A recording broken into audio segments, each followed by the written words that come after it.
Halo anak-anak, berjumpa dengan Bu Ika di pembelajaran online matematika.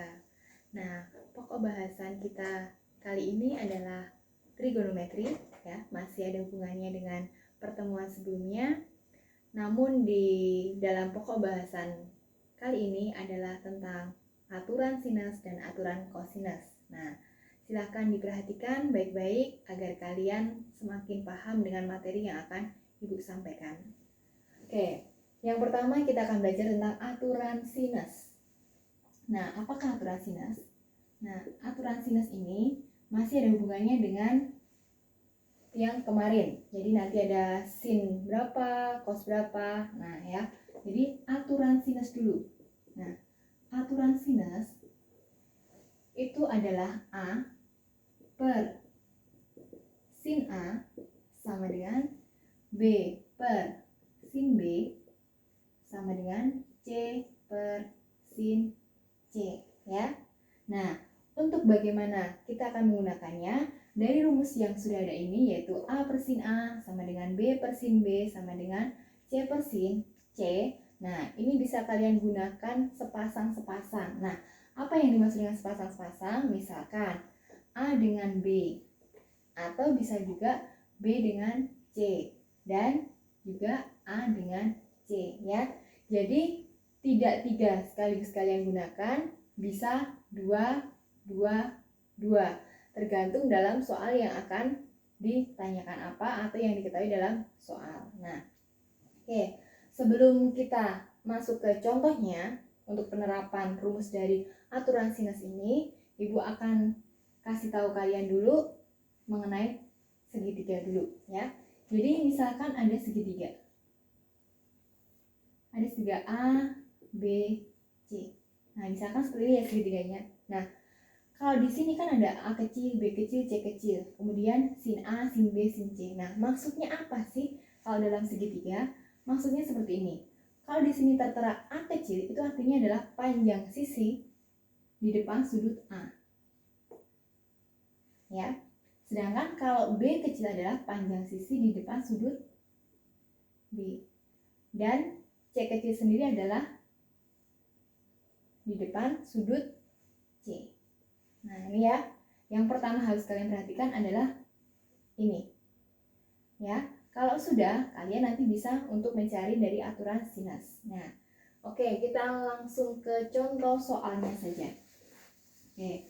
Untuk contoh soalnya, misalkan Bu Ika punya sebuah cerita. Nah, misalkan ada Jojo, ada Bernard, dan ada Rizky. Nah, jadi 3 berteman, mereka bertiga berteman. Kemudian suatu saat mereka tuh ingin bertemu karena sesuatu hal, ya. Nah, padahal kan sekarang sedang ada virus corona. Nah, di mana yang mengharuskan warganya, warga bangsa Indonesia ini untuk taat akan himbauan dari pemerintah, yaitu jaga jarak, ya. Nah, jadi untuk mematuhi aturan tersebut, mereka pun ketika bertemu akan menjaga jarak satu sama lain, ya. Nah, jadi dengan jarak mereka duduk. Nah, ternyata ketika mereka bertemu, duduknya itu membentuk sebuah segitiga. Nah, misalkan segitiga, di mana misalkan Jojo duduknya di sebelah sini. Di sini ada Bernard. Kemudian Rizky-nya di sini. Nah, ya. Nah, tuh. Jadi mereka jaga jarak, nggak boleh deket-deketan, ya. Nah, dan ketika mereka membentuk sebuah segitiga ini, nah, ternyata Jojo ketika duduknya di sini itu membentuk sudut. Nah, sudut berapa yang dibentuk? Yaitu sudut 60 derajat. Nah, sedangkan Bernard itu membentuk sudut 45 derajat. Nah, ya kan? Nah, dan Rizky ke Bernard jaraknya adalah 10. Nah, pertanyaannya, kita disuruh mencari jarak antara Rizky ke Jojo. Itu berapa sih jarak mereka duduk? Nah, caranya kita pakai aturan sinus. Nah, kenapa kita pakai aturan sinus? Jadi gini, aturan sinus bisa kalian gunakan ketika ada unsur yang sama. Maksudnya apa, Bu? Nah, kita lihat, kita telah dari soal yang ada ini. Kita tuliskan dulu yang diketahui. Ya. Nah, yang diketahui apa dalam soal tuh? Yang diketahui adalah panjang dari Rizky ke Bernard, kemudian sudut Bernard dan sudut dari Jojo. Ya. Kalau kalian bingung, kalian boleh memisahkan Jojo itu sebagai A, ini B, kemudian ini adalah C. Ya, jadi lebih kelihatan ya. Oke, berarti 10 itu apa? 10 itu adalah panjang sisi di depan sudut A, maka di sini adalah A kecil 10. Nah, sedangkan ini adalah sudut B. Nah, sudut B-nya berapa? 45 derajat. Dan sudut A-nya berapa? 60 derajat. Nah, dari yang diketahui ini, kita lihat, adakah unsur yang sama? Nah, yang dimaksud dengan unsur yang sama itu adalah ada sisi A dan sudut A. Atau nanti misalkan ada sudut B dan sisi B. Atau juga ada sisi C dan sudut C. Jadi ada dari yang diketahui itu ada salah satu unsur yang sama. Nah, maka kita gunakan aturan sinus. Nah, kalau sudah seperti ini, karena yang ditanyakan adalah panjang sisi di depan sudut B, maka yang ditanyakan adalah B kecil. Nah, cara mencarinya gimana? Di sini ada AB, berarti kita pakai yang ini. Ya. Nah, caranya gimana? Di sini ya. Nah, berarti kita tuliskan A per sin A sama dengan B per sin B. Nah, kalau sudah, tinggal kalian masukkan angkanya. A-nya berapa? 10. Sin A berarti sin 60. B per sin 45 derajat. Nah, kemarin sudah belajar tentang sudut-sudut istimewa. Jadi ingat ya, harus ingat ya. 10 per setengah akar 3 sama dengan B per setengah akar 2. Nah, kalau sudah seperti itu, untuk mencari B-nya gimana? Dikalikan silang. Nah, berarti kita kalikan setengah akar 3 kalikan B adalah setengah akar 3 B sama dengan 10 kali setengah akar 2. Nah, adakah yang bisa dicoret? Ada ya, ini ya, karena perkalian makanya bisa dicoret jadi 5. Berarti setengah akar 3B sama dengan 5 akar 2. Nah, maka untuk mencari B adalah 5 akar 2 dibagi dengan setengah akar 3. Karena pembagian ini kan artinya akar 3 per 2, maka kita balik menjadi 2 per akar 3. Nah, berarti B sama dengan ini kan sebenarnya gini, 5 akar 2 dibagi kan akar 3 per 2, ya kan? Karena dibagi berarti harus dibalik, nggak muat ya. Oke, di sebelahnya sini. Ini ya. Nah, jadi B-nya adalah di sini ya. B sama dengan 5 akar 2 dikali dengan 2 per akar 3. Jadinya berapa? 5 kali 2, 10. Akar 2 per akar 3. Nah, masih ingat pelajaran semester 1? Kalau ada akar di bawah atau penyebutnya berbentuk akar, harus kalian rasionalkan. Maka harus dikali dengan akar 3 kali akar 3. Sama dengan berapa? 10 akar 2 kali akar 3. Akar 6, berarti 10 akar 6. Akar 3 kali akar 3, 3. Nah, 3. Nah, ada yang bisa diseranakan? Tidak ada. Jadi, sudah ketemu, kesimpulannya adalah jarak antara Rizky dengan Jojo itu adalah 10 akar 6 per 3 ya. Jadi, sudah ketemu jarak antara Jojo ke Rizky atau jarak antara A ke C atau garis B ya, panjang sisi B. Nah, itu adalah 10 akar 6 per 3. Itu adalah untuk aturan sinus ya. Paham ya?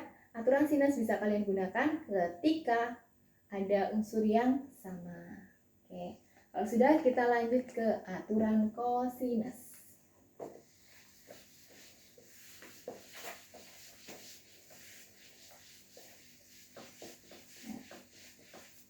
Untuk aturan kosinus, apakah rumusnya sama?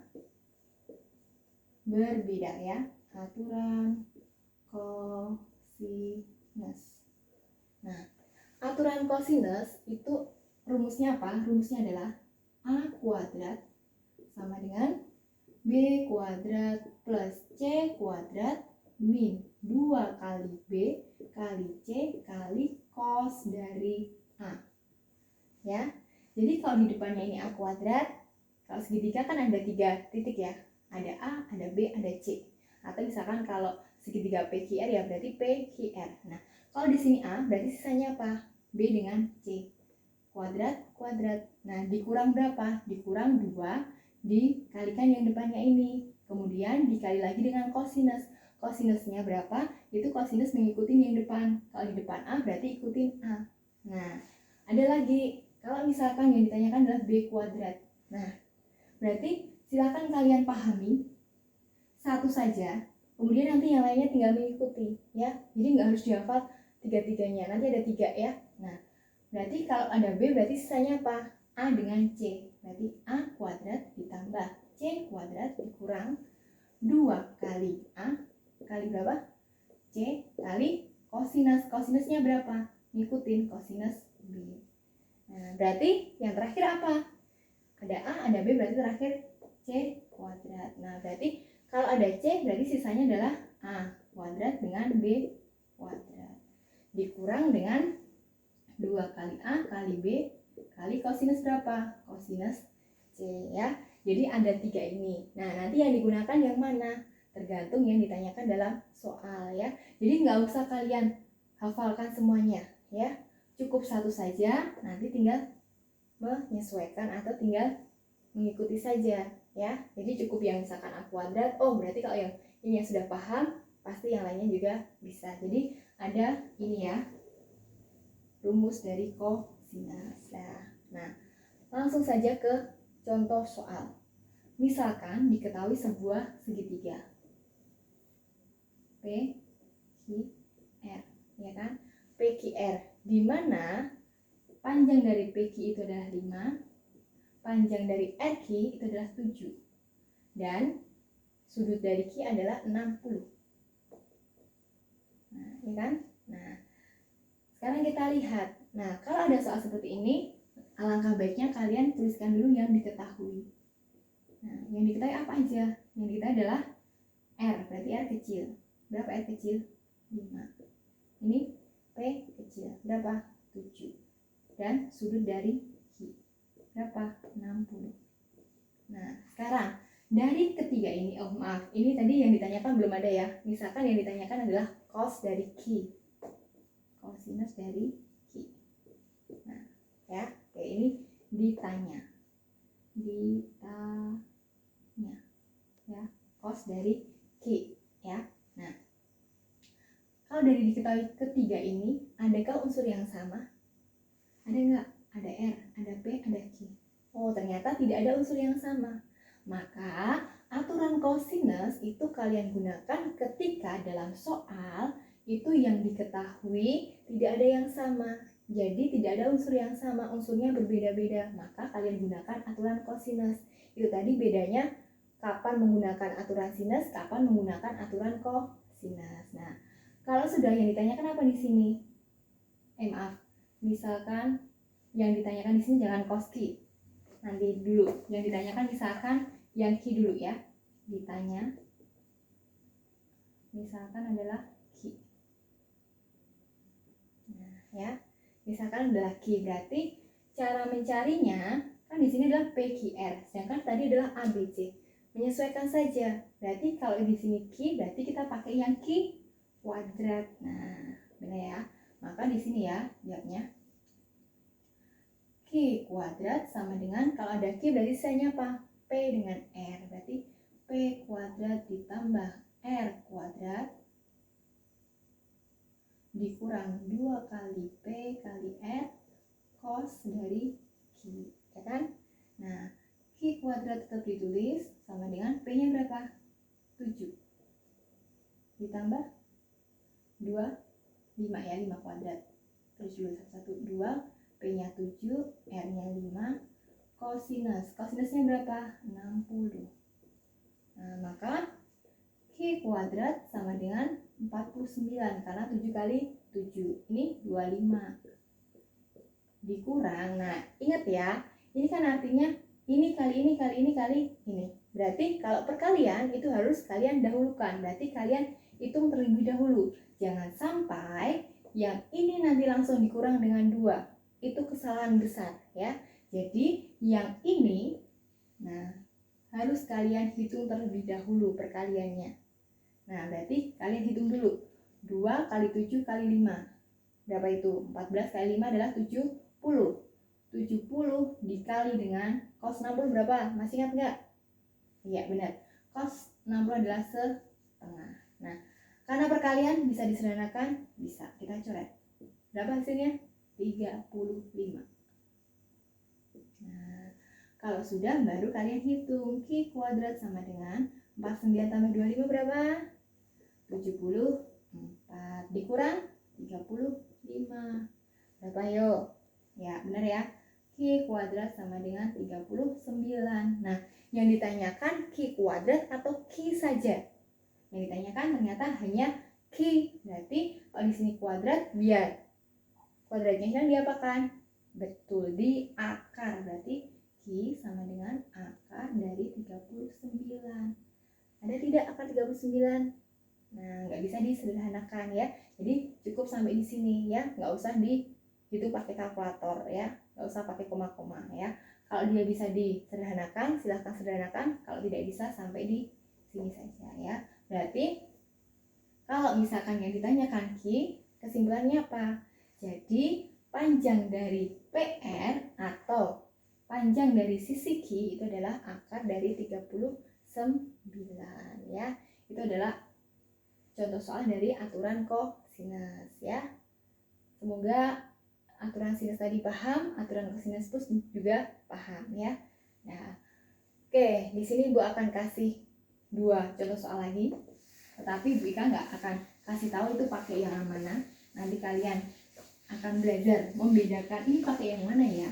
Nah, ya. Jadi ada 2 soal. Nah, kita bedakan. Soal pertama. Misalkan diketahui seperti ini. A, B, C ya. A, B, C dengan misalkan di sini 30. Nah, ya, 30 di sini misalkan 10. Kemudian di sini misalkan 8. Oke. Terus yang di sini misalkan segitiganya ini. Ya, misalkan A, B, C ya. A, B, C misalkan ini 12, ini 8, ini 10. Nah, yang ini yang ditanyakan misalkan cos B. Cos B dengan misalkan sin B. Ada 2 pertanyaan ya. Nah, sedangkan yang ini misalkan yang ditanyakan apa? Yang ditanyakan misalkan cos dari B. Sama ya. Nah, bisa nggak mencarinya? Harus bisa ya. Kita lihat yang pertama dulu. Seperti tadi yang Ibu katakan, silahkan ditulis dulu yang diketahui. Diket. Yang diketahui apa? Sisi dari A adalah 10. Sisi dari C berapa? Sisi dari C ada nggak? Sisi dari C adalah 8. Oh, gini aja. 8-nya di sini ya, nggak bisa dicari. Nah, 8. Oke, ya. Jadi, ini B-nya berapa? B-nya adalah 8. Kemudian yang diketahui lagi adalah sudut dari A. Berapa? 30 derajat. Yang ditanya adalah cos B dan sin B. Nah, berarti jawabnya adalah kalau ada AB berarti A per sin A sama dengan B per sin B. Nah, kalau seperti ini, kalian harus mencari dulu sin B dulu, ya. Karena kita pakai rumus yang sinus. Karena ada unsur yang sama, ya enggak? Ada sisi A, ada sudut A. Berarti kita cari dulu yang sin B. Ya. A-nya berapa? A-nya sudah diketahui 10. 10 per sin A nya berapa? 30 sama dengan B per sin B kalikan silang. Nah berarti 10 per setengah ya, sini 30 B nya berapa tadi? Belum ditulis 8, berarti 8 per sin B. Nah berarti ini kali ini 10 sin B sama dengan 8 kali setengah berapa? Setengahnya dari 8 4. Nah maka sin B sama dengan 4 per 10. Kalau kita sederhanakan jadi berapa? Sama-sama dibagi 2 per 5. Berarti ini hasilnya berapa? Ini hasilnya adalah 2 per 5. Nah bisa nggak kalian mencari cos B nya? Yuk, masih ingat pelajaran kemarin atau pertemuan sebelumnya kalian sudah belajar tentang sin. Sin itu apa? Depan dibagi miring atau sin demi. Kalau cos apa? Cos sami ya. Nah berarti sin tadi apa? Sin demi, bukan pandemi ya, sin demi ya. Sin itu depan dibagi miring, artinya yang ini tadi berarti yang depan berapa? Yang depan adalah 2-nya ini depan, sedangkan 5-nya sebagai miring. Nah kalau kita cari cos berarti apa tadi? Sami, samping dibagi miring. Nah ada nggak sampingnya? Tidak ada. Bisa dicari? Bisa. Caranya gimana? Kalau diketahui miring sama depan berarti cara mencari sampingnya di sini ya. Samping sama dengan akar dari berapa? 5 kuadrat, karena sisi miring dulu ya, dikurang dengan 2 kuadrat. Berapa itu? Akar 25 dikurang 4, berarti sama dengan akar 21. Bisa disederhanakan? Tidak bisa, berarti langsung bisa kalian hitung cos B sama dengan samping dibagi miring. Nah sampingnya berapa? Akar 21. Miringnya tadi berapa? Miring 5. Nah berarti cos B itu bisa kalian jawab yaitu akar 21 per 5 ya. Jadi soalnya bisa seperti ini. Kalau misalkan yang ditanyakan tan B, bisa kalian cari? Tentu saja bisa. Tan itu apa rumusnya? Tan desa. Berarti depannya 2, sanya berapa tadi? Sampingnya adalah akar 21. Berarti 2 per akar 21. Nanti kalian rasionalkan. Oke ya. Nah, untuk contoh soal yang satu tadi. Sekarang ke yang terakhir, yaitu diketahui seperti ini yang ditanyakan adalah cos B. Nah, kita seperti tadi, kita tulis dulu yang diketahui dalam soal itu apa? Diketahui. Yang diketahui apa? Nah, ternyata sisi dari A 8, sisi dari B 10, dan sisi dari C adalah 12. Nah, dari soal yang diketahui ini kira-kira ada unsur yang sama nggak? Tidak ada, benar ya? Karena mereka berbeda semua. Jadi sisi A, sisi B, sisi C ya, nggak ada unsur yang sama, berarti pakai kosinus atau sinus? Benar, kosinus. Nah, kalau yang ditanyakan di sini adalah cos B, berarti kita pakai B, A, atau C. Kita ikutin. Kalau B ya berarti kita pakai B. Berarti B kuadrat sama dengan apa tadi? A kuadrat ditambah B kuadrat dikurang A kuadrat ditambah C kuadrat dikurang 2 kali A kali C kali cos dari B, ya kan? Nah, ini yang akan kalian cari. Nah, B kuadrat, ada nggak B? Ada, berarti 10 kuadrat sama dengan A-nya 8 ditambah C-nya 12 dikurang 2 kali 8 kali 12 kali cos B-nya yang akan kalian cari. Nah, berarti kalian hitung 11 kuadrat berapa? 100 sama dengan 64.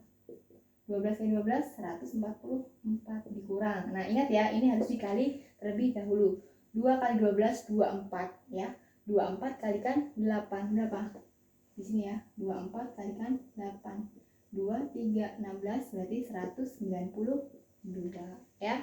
192 kosinus dari B. Nah, yang mau kita cari apa tadi? Cos. Nah, karena dia satu kesatuan, ini kan artinya perkalian ya. Sedangkan di sini apa tandanya? Negatif. Nah, biar tandanya itu menjadi positif, maka akan kita ubah. Nah, cara mengubahnya gimana? Kita pindahkan aja ke ruas sebelah kiri, ya. Jadi yang ini kita pindahkan ke ruas sebelah kiri. Kalau min berarti akan berubah menjadi positif, yaitu 192 kosinus B sama dengan 64 tambah 144 berapa? Atau ditulis dulu dia, 64 tambah 144. Nah, 100-nya tadi kan awalnya di sebelah kiri. Kita pindahkan ruas. Berapa? Kalau positif jadi negatif. Nah, berarti 192 cos B sama dengan berapa ini? 208 dikurang 100. Berarti 192 cos B sama dengan 108. Cos B sama dengan 108 dibagi 192. Nah, kalau ini bisa kalian sederhanakan, silahkan disederhanakan sampai yang paling sederhana. Jadi bisa dibagi 2, dibagi 2, dibagi 2 ya. Nanti akhirnya akan ketemu 9/16 ya. Karena yang atas nanti dibagi dengan 12, yang bawah juga dibagi dengan 12 ya. 12 kali 9 benar nggak? 108. 12 kali 9. Nah, coba ya. 12 kali 9 yang 108 ya. Sedangkan 16 kali 12, 16 kali 12, 2, 1, 3, 6, 1, 1, 9, 2. Ini tadi 80. Benar ya? Berarti cos B bisa kita cari dengan aturan kosinus, hasilnya berapa? 9/16 ya. Nah, itu tadi penjelasan dari Bu Ika tentang materi aturan sinus dan aturan kosinus. Silahkan kalian pelajari lebih dalam lagi, bisa dari sumber lain, bisa dari buku paket yang kalian punya, atau dari internet ya. Silahkan belajar yang tekun, tetap semangat, jaga kesehatan, stay di rumah. Sampai berjumpa di lain waktu. Terima kasih.